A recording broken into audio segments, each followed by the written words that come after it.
os nossos cultos, quando eu falo dos nossos cultos, eu não falo dos cânticos. Culto para mim é uma questão de postura inteira diante do Senhor. Porque o meu culto não é só quando eu canto, o meu culto é quando eu ando, quando eu estou na igreja, quando eu estou na rua. O meu culto, porque se eu sou templo, o meu culto é minha vida. E às vezes eu fico olhando e eu acho que o nosso culto ao Senhor não impacta ninguém. Eu acho que é por isso que poucas pessoas às vezes querem vir para a igreja através do culto de cada um de nós. Porque é tão desanimador a pessoa ver como eu cultuo a Deus. É tão desanimador como as pessoas veem nós nos dedicando à obra do Senhor, que às vezes desanima. Eu acho que aqui não deve acontecer isso, mas lá na Vitória, na minha igreja, acontece. Rapaz, como o pessoal falta na escola dominical? É impressionante. Desculpa para tudo, né? A gente mora perto da praia, então quando dá sol é porque foram à praia. Quando está com chuva é porque choveu demais, né? O detalhe é que sempre esses dias que mais falta é quando tem Fórmula 1 pela manhã. Sempre tem umas coisas assim, sabe? Bem coincidências terríveis. Mas acontece. Eu sei que aqui o pessoal, não sei se vocês têm escola dominical. Tem. Isso. Não, vocês têm culto de oração? Tem. Vem muita gente? Enche. O trabalho de evangelismo na mocidade, todo mundo vem? Dos adolescentes, todo mundo participa em peso. Por exemplo, na hora de ajudar num acampamento desse, tem tanto voluntário que você não sabe nem como pedir ajuda. Ou são poucos? Poucos. Estão superlotados? Pensa. A minha igreja está enfrentando um esvaziamento. O pessoal desaparece. Fica sempre os mesmos. Sempre os mesmos. E essa é uma realidade que eu tenho, infelizmente, visto acontecer na maioria das igrejas. E eu fico impressionado como que as pessoas às vezes querem atrair os outros para a igreja se eles mesmos não têm ânimo para estarem na igreja. Não há comprometimento. Não há comprometimento para que Deus possa agir.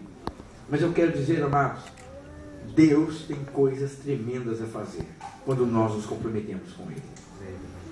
Nós estamos vendo nesses dias à noite que fomos chamados ao compromisso. E nós temos um versículo que nós temos lido todos esses dias, desde ontem, que é, vamos lá? Lembra-te do teu Criador, dos dias da tua mocidade, antes que venham os maus dias e cheguem os anos dos quais dirás, não tenho neles prazer. Amém. Ainda bem que isso não vai acontecer conosco, porque nós estamos nos lembrando do Senhor na nossa mocidade. Então, quando chegarem os maus dias e os tempos difíceis, nós vamos dizer, eu tenho neles prazer, porque o Senhor é meu Deus. Amém? Amém? Que isso seja realidade em nós. E eu gostaria de, nessa noite, eu vou adiantar lá para o nosso ponto, vocês vão ver as fotos de novo, porque como não tem o controle do data show, não dá para eu pular, né? Então a gente vai ter que passar aqui manualmente. Aqui. Eu gostaria de falar um pouquinho sobre a intimidade que gera e que traz, ou que traz a responsabilidade. Nós vimos hoje de manhã que conhecimento traz o quê? Intimidade. Quanto mais conhecemos, mais íntimo nos tornamos. Eu lembro que quando eu comecei a namorar minha esposa, o nosso relacionamento já era um relacionamento de amizade antes. Eu fui amigo da minha esposa, a gente se conhecia na igreja, conviveu juntos. E o dia que eu comecei a namorá-la, eu fiz 2 afirmações para ela que eu falei para ela assim, olha, eu sei que você vai se assustar e não vai acreditar, mas eu vou fazer essa afirmação para você. Lembra que eu falei hoje de manhã, depois que eu mandei o buquê para ela, eu fui buscá-la no trabalho. Eu busquei ela no trabalho durante 5 meses, sem perder nem um dia. Né? Aí, o bom de ser dono do seu próprio negócio é esse, né?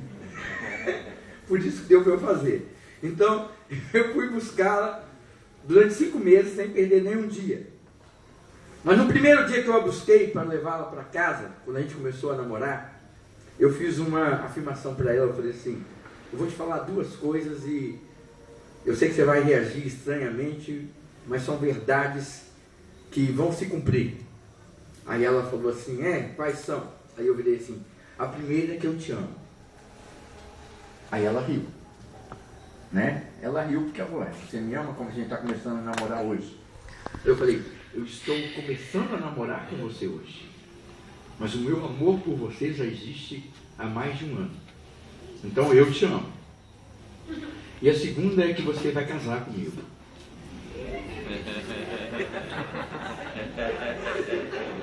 Aqui. Amaldiçoou. Aqui. O irmão aqui está falando que eu amaldiçoei. Se ela se chamasse Tamires, talvez.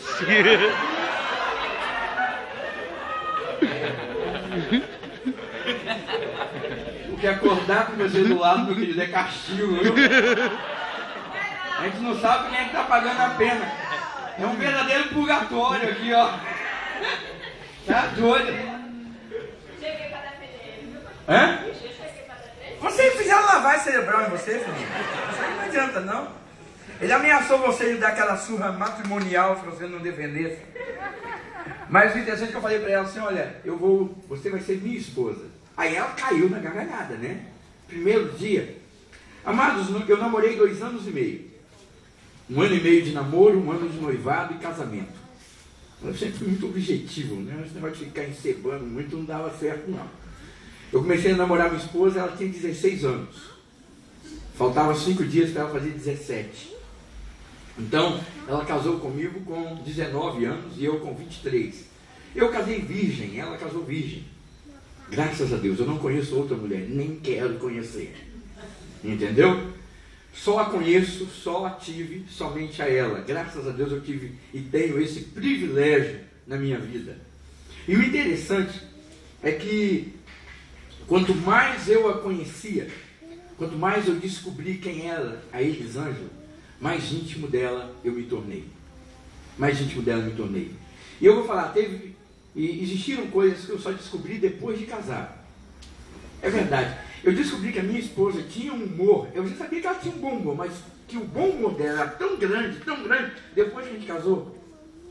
Um dia eu estou lá deitado com ela assim, ela está rindo de um monte de coisa. Eu falei, gente, o que é isso? Aí eu comecei a conversar com ela, mas ela tem um bom humor que eu não sabia que ela tinha. Eu fiquei tão feliz de saber disso, sabe? E o grau de intimidade entre nós foi aumentando, e hoje, eu sei que pessoas aqui que são casadas há mais tempo do que eu podem confirmar isso, né? Temos ali o pastor Luiz, temos outras pessoas aqui, e talvez tenham mais tempo de casado do que eu. Com o passar dos anos, a intimidade é tão grande que a gente não precisa de palavras para dizer o que a gente quer. Não é verdade, pastor?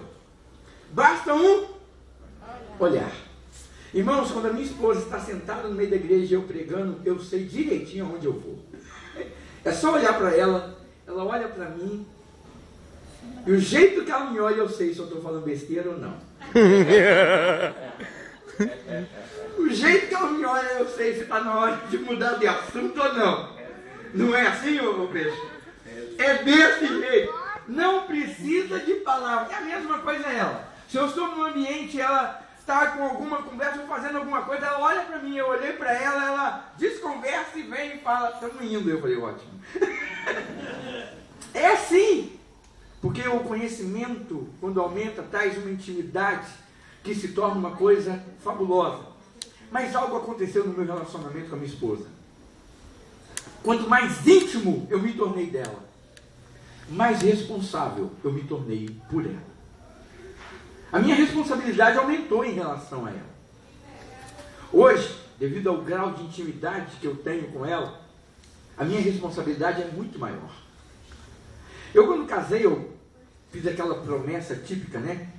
Prometo te amar, te honrar, te respeitar, te ser fiel na pobreza, na riqueza, na saúde, na doença, né? E aquela coisa toda linda e maravilhosa que a gente fala no casamento, que é ótimo. A minha esposa falou que já foi comigo em todos os lugares essa promessa, na saúde, na doença, na alegria, na tristeza, na pobreza, só falta a riqueza. Ela falou, eu só estou doido para ver essa última parte dessa promessa que cumprir. Qual, amor? Ela, Não, porque olha, na pobreza tudo bem, já está nela. Na saúde já foi. Na alegria já foi. Na tristeza já foi. Na doença já foi. Agora só falta essa bendita dessa riqueza para a gente poder completar tudo. Tá bom. Já fala que só falta isso.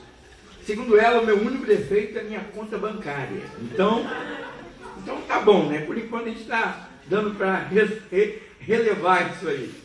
Mas o interessante é que a minha responsabilidade para com ela aumentou. Não diminuiu com